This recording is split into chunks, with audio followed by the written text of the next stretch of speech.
নমস্কাৰ। আজি ভাৰতীয় জীৱন বীমা নিগমৰ আমাৰ সৰুপথাৰ উপগ্ৰহ শাখাত 69 সংখ্যক প্ৰতিষ্ঠা দিৱস অনুষ্ঠিত কৰা হয়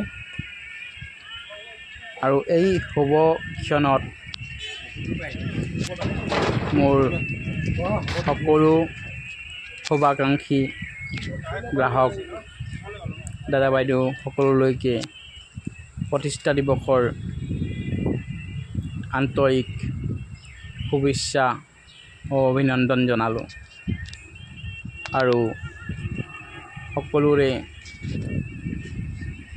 সুস্বাস্থ্যৰ লগতে দীৰ্ঘায়ু কামনা কৰিলোঁ। ধন্যবাদ।